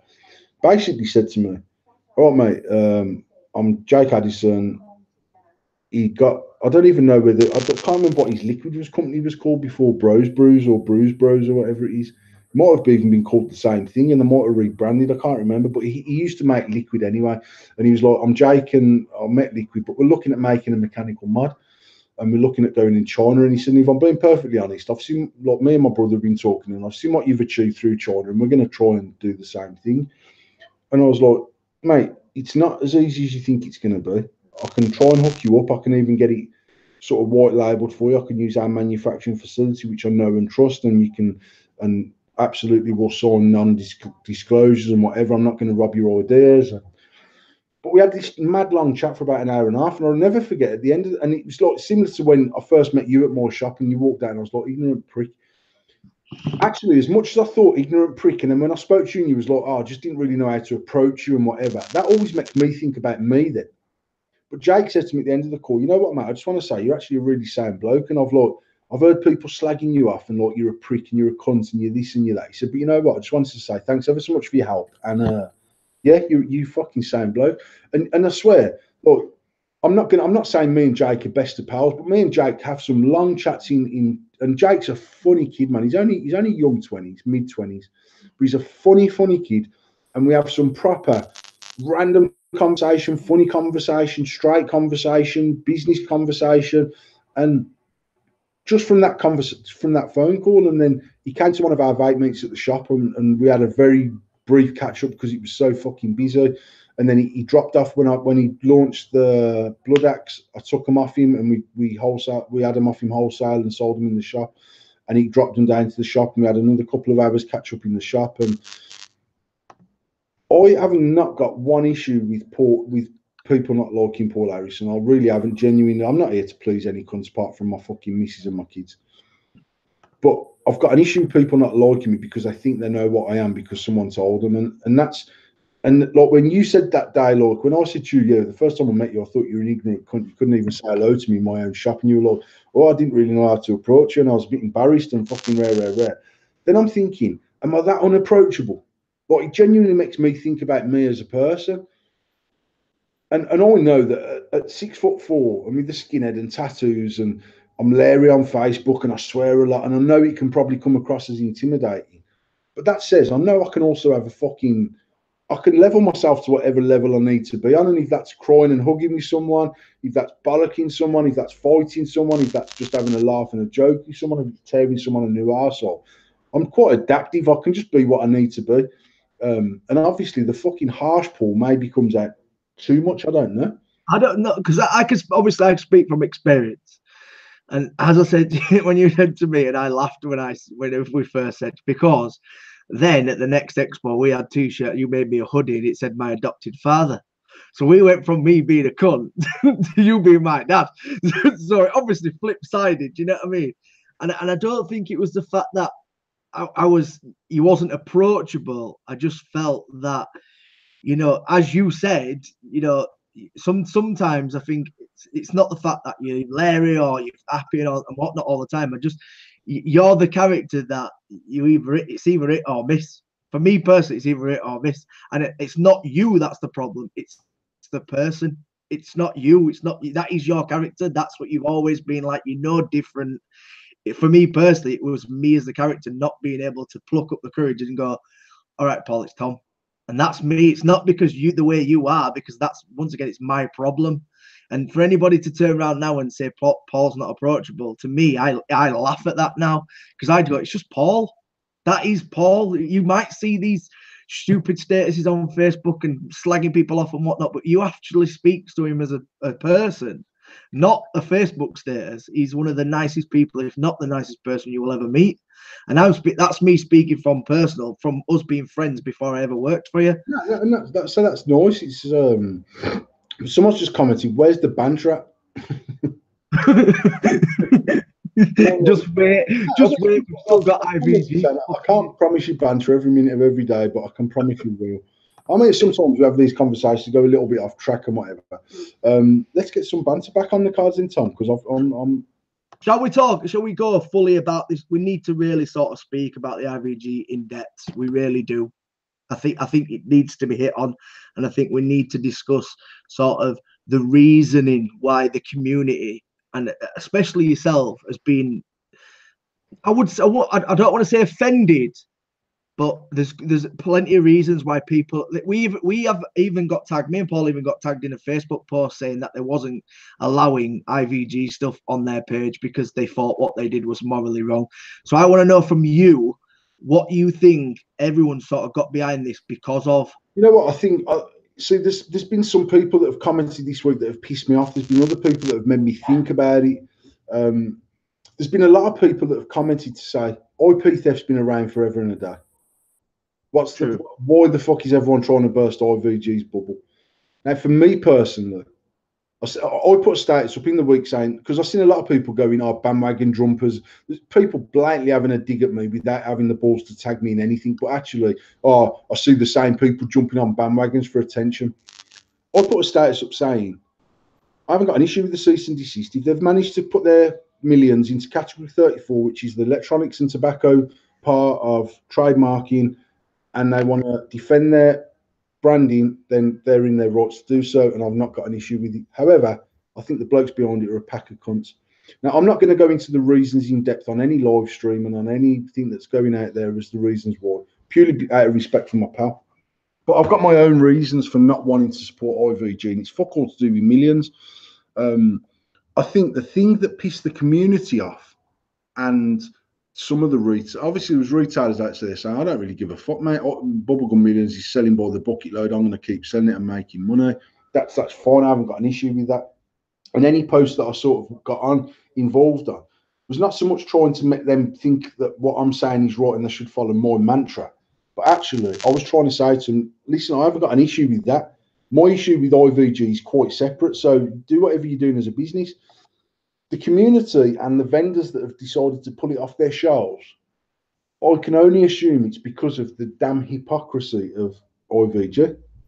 Because, yes, they categorised millions under Section 34 of the trademarks. However, they hadn't got any express permission off the sweet company to do so. The sweet company, from finding out that someone has copied their trademark in another category, have got 2 years to defend that claim anyway. And the reason for that is I could probably brand Coca-Cola in some random category and drop some Coca-Cola products because they haven't got every single fucking category covered because there's hundreds of fucking categories to cover. So the whole point of this trademark thing is, yes, you can put it into a category. However, if that, like, IVG would have been better off trademarking it, doing their thing, not saying a word to no one, letting everyone else copy the brand on the basis that I need to let this fucking dog in before I kick it in the cunt. 1 second. 2 minutes, I need to get a drink as well. Please stay tuned.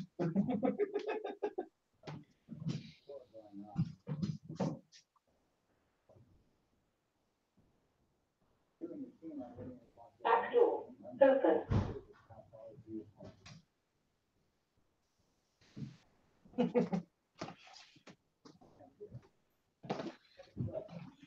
at that magic. Coca-Cola. What's that? Pablo, the vaping trillionaire. Some point. So, I mean, yeah, the whole point of this is that if it comes, like, they'd have been better off.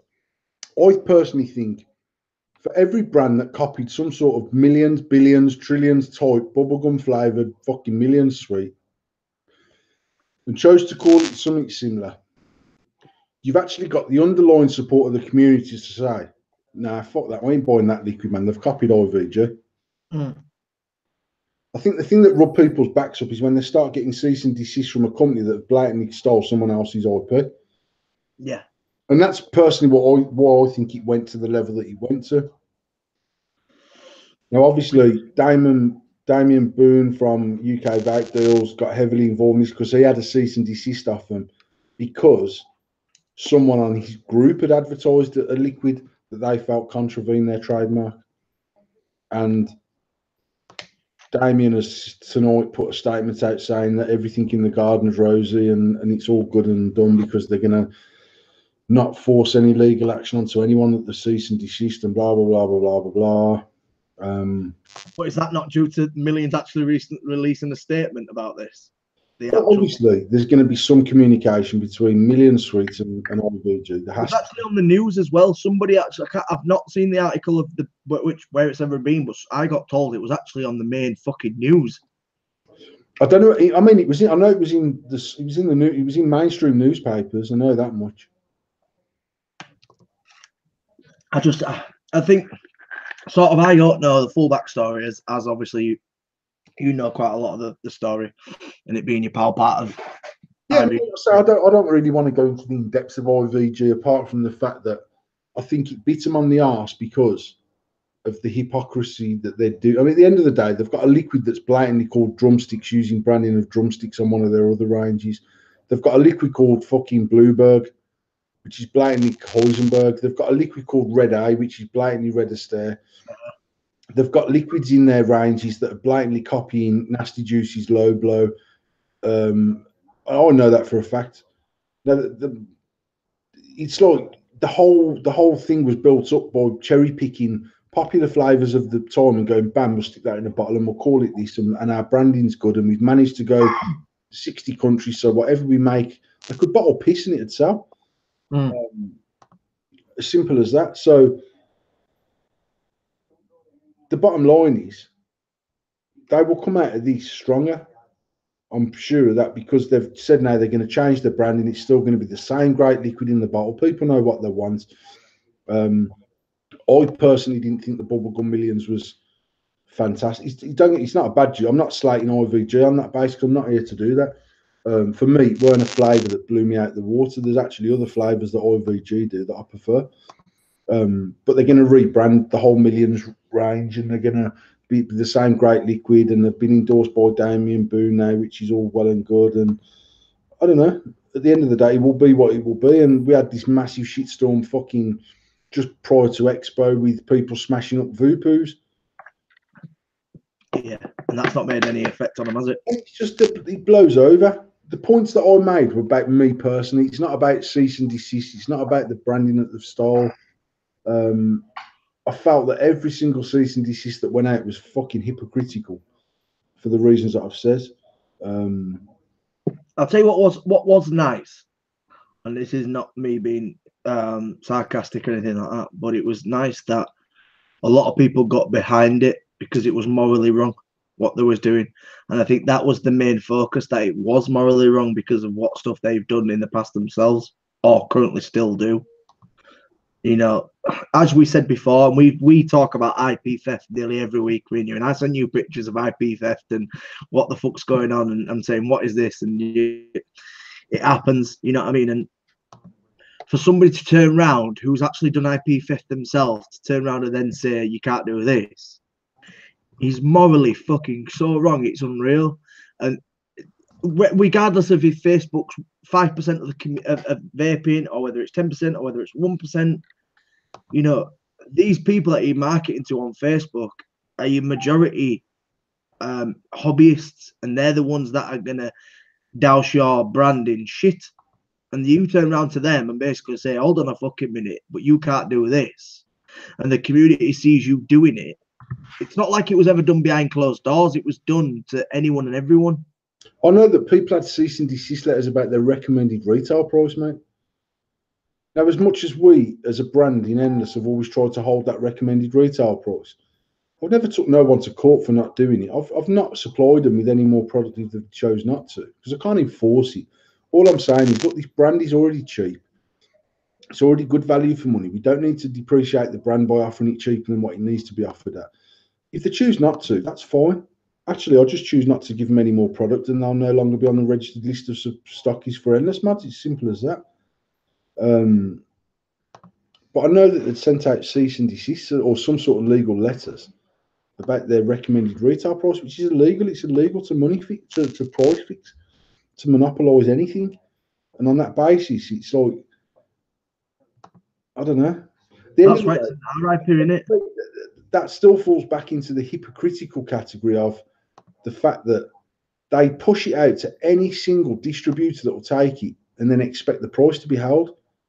When the distributors in Manchester are shotting this out cheaper than what I can buy it off them for. Yeah. I heard that. Yeah, I heard that. No, they are, mate. I mean, I bought some stuff from Manchester. They wouldn't write IVG on my receipt in case I showed them. Just had 50mm short fills with the price because they weren't supposed to be selling it at that price. Fucking hell. Now, these are the geezers that are buying 100 grand orders off them, or 150 grand orders, or 80 grand orders, or whatever. Chunks of money are being passed about. Chunks of money are being made left, right, and centre. And then they'll message the man in the street that's trying to fucking... Like, for me, if I get a bottle of their liquid for fucking £4.50 instead of £6 plus the VAT, so £7.20, why shouldn't I pass that fucking £3 on to my customers, which then takes it from 15 quid to 12 quid? Exactly. And the only people that are responsible for doing that is IVG, because they're the one that shot it into the distributors too cheap. That's where distribution destroy your brands. So you're shooting yourself in the foot there regardless. You don't have to anybody else to do it. That's not cease and desist because you're already doing it to yourself. Yeah, I mean, at the end of the day, mate, the industry is what it is. The people are what they are, and it's going to go the way that it's going to go, and I'm not even sure what way that is. What is the best mouth to lung? I mean, again, I use a Joytech AO. It's $34.99. Works for me. I've recently been using the Aspire Cobble, $24.99. It is fucking fantastic. The reason why I would say this is better than the Cobble is purely because it's got airflow control, and I think one of the biggest things that's come to light for me over the last few years is how different people like the restriction on a mouth to lung device. Because some people literally want it fucking I like it sort of very much as close to a cigarette as I can get. This I can. Let's just touch on what Zach Stanley said on this subject. What happens to people that have these bottles that are Twix or Mars bar labels, or I don't know, a Monster of some kind of a popular food and drink bottle? Are we just to think that they have the right to the brand labels? No, you meant to assume that it's IP theft. That is that simple. I know a friend who knows a friend who is sponsored by Jägermeister. Jägermeister, Mate, so Jaeger bomb liquid could be fucking big. Now, I had a conference call to see whether we could actually co-brand. And as it goes, they didn't want to be associated with vaping. But for me, see, the thing is that because IVG trademarked millions, they could put the TM at the end of it because they used a very similar font and branding to the sweets. There is people out there that assume this was in conjunction with. Now that's where they even had the millions on the stand at Expo. They even had the sweets on the stand. they were giving away packets of sweets with the liquids, mate. So on that basis, you've got to assume that they've done everything they needed to do. Now, I knew that they weren't working in conjunction with the sweet company. I knew that for a fact. Which then begs the question, why the fuck would you be sending out these cease and desist? But I mean, I don't stock a bottle of liquid in our shop that looks like a Twix or a Mars bar or a Snickers or a can of Coke. I just don't. We've got a Coke flavour in our AF range. It's called Cherry Vanilla Coke. It's not called the Coca-Cola Company. I mean, it hasn't got a red bottle with a fucking white swoosh on it and Coke written white because, I don't know.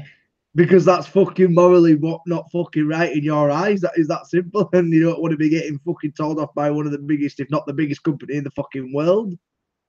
It's just the point that I made earlier is there's obviously sort of legal loopholes within trademarking that people can get around, but actually IVG needed to sit on that trademark for over 2 years and then just launch it and say, we've got this. It's fuck all you can do. It's been there for 2 years. It's up to you to check and see what categories you're in and what categories you're not in. And I still think it's an underhanded way of doing business personally. I don't like people jumping on this trademarking bandwagon just to be able to say, yeah, well, we're not doing nothing legally wrong. This ain't about being legally wrong. It's about being fucking ethically and morally wrong, all right. That's more. That's exactly what I was going to say, Paul. It's just, there's just some way. I understand, and obviously not without. I don't own a business or anything like that, but I understand that obviously business is business. But when morals come into it, it's a totally different story. You know, there's people that do business with no morals. There's people that do business with morals. I like to think that morally I've conducted myself the best way that I can. There's people that I don't deal with anymore because I don't think that they do. And that's not to say they're not doing business right. They're just not doing it right for me. And I put in my post at the end of the day, money has never been more driver. On that basis, I'm not about to fuck anyone for some extra money that doesn't bother me one way or the other. Any news on the stacked Emperor section? There's not going to be a stacked Emperor section in the short term.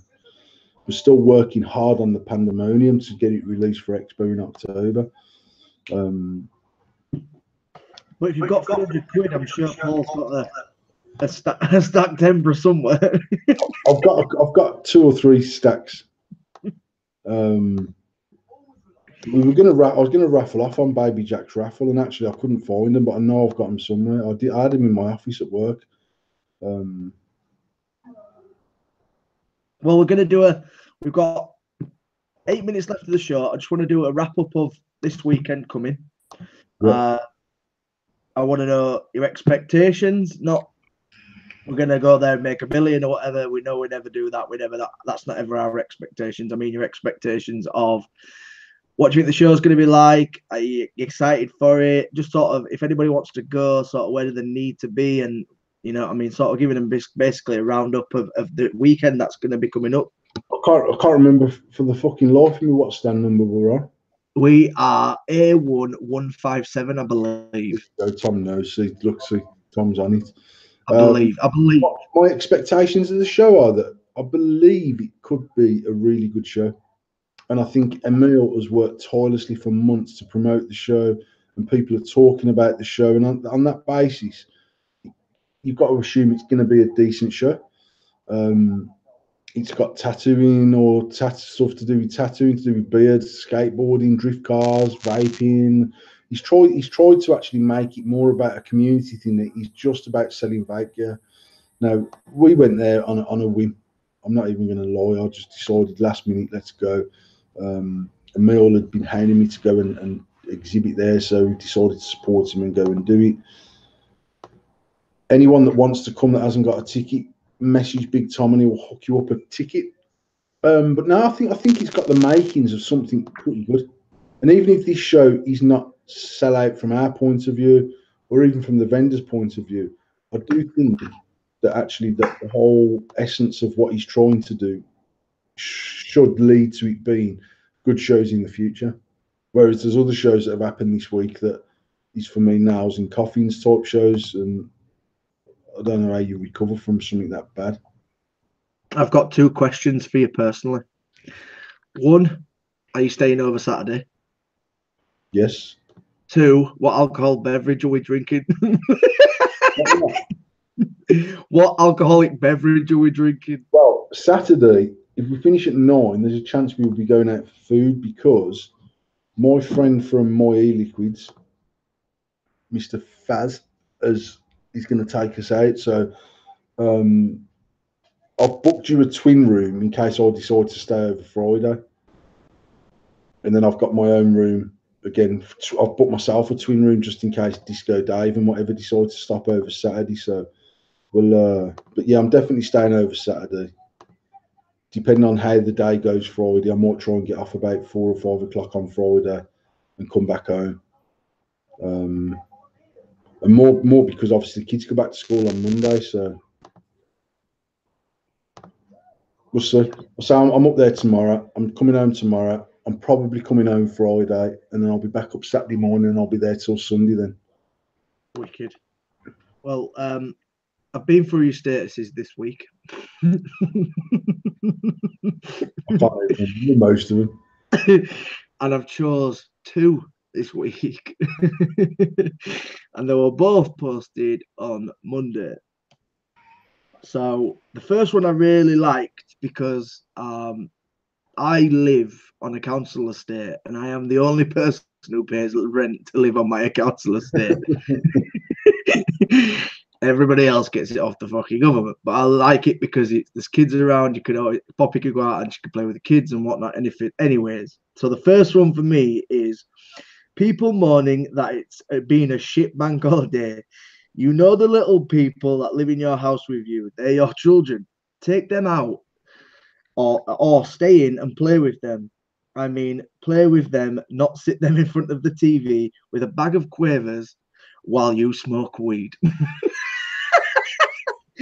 So that was quite relevant to me. So I actually really like that one. And the second one, which tickled me because I did comment on it and said I have got the hookup,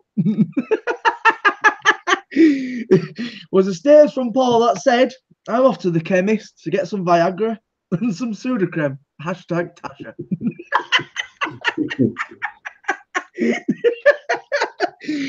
So we have Paul's great statuses from this week. So if you please, actually, and what I'm going to do it next Monday. So everybody remind me, but I'm going to do a poll.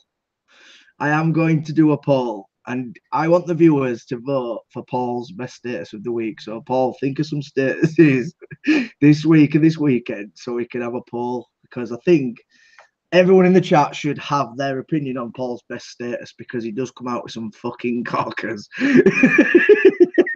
I don't know where they come from. I've searched them online to see if he's copied them. If they're not copied, they're just Paul's wisdom. Hashtag Paul's wisdom. But ending the show, Paul, I am excited for the week. I'm genuinely excited. There is obviously a lot of different things there. And as you said, there's a lot going on. It's not necessarily just vaping. But if you do come to the show, do remember to visit us A1157. Even if it's just to come say hello, you've not met us before, come over and have a chat with us. It would be nice to sort of put a face to a name. But I generally am excited. There's going to obviously be drift cars. There's a fun fair. You know what I mean? After party is straight after on Saturday night, straight after the event. There's a lot going on. There's a lot to see. If a lot of people don't know also as well, the actual BEC arena is up and down, I believe. So it is actually separate floors. So there's a bottom floor and a top floor. We are actually on the top floor, if I'm stood corrected. But yeah, I'm excited. If you've not been to a vape show and you want to see what one's like, you know, and you're local or you're not local and you just want the day out, get to the event, go see what's going on, and get some ideas for the show. And you know what I mean, and once again, you know what I mean, we've as Paul said, we've spotted Emil. Emil's done an amazing job. I think he's done a fucking live feed 3-4 times a day for the last 2 to 4 weeks. He's done a live feed every day. He's been absolutely massively promoting it. The BEC arena is right next to the Trafford Centre, so if you come just for the day, you can go for dinner or shopping at the Trafford Centre, you know, and there's a lot of attractions around the show as well. So do get yourself out and have a bit of a laugh over the weekend. But that's us for this week. Thank you ever so much, everybody who's joined us as ever. Make sure you press the like button. Make sure you subscribe. News people, make sure that you subscribe as well. And press the bell icon because you get notifications when we go live. You got any final words, Paul? Oh no, you should try and support this event this weekend. Emil busted his balls to promote it. Lots of people are talking about it. It's obviously one of the, well, it is the first main event up north of any nature. Now, obviously, we get people travelling down from Scotland to Birmingham. We get people travelling from deep east of Devon up to Birmingham. There's no reason why people can't be making a move towards Manchester this weekend. So it's on Friday, Saturday, and Sunday. One thing that I'm not sure of, Tom, is I know that there's like waves of people being entered into the building at certain times. So I'm not sure how that works with tickets or anything like that. But definitely, yeah, try and make an effort to get up to Manchester a weekend. We'll be there Friday, Saturday, and Sunday. We're on A1157. Yep. Thomas will be there all weekend, and the reason why I say that is because I might not be. No, I'll be around. I'll be around. Yeah, definitely. I'm very excited to meet some new people. I've had messages saying people are coming who've never been to shows, and people are coming to say hello, which is really, it's always nice to catch up. That's one of the most beneficial things for us at the show, not necessarily just being there as vendors, but actually having people to come speak to us who we've never met before, and we can also have catch up with people we have met before. So that is always a bonus. So once again, make sure you come to the show and make sure you like the video, make sure you subscribe, and we'll hopefully see you at the weekend. If not, we'll see you next Wednesday. Paul's knackered. He's off to bed, and I'm out of here. Night all.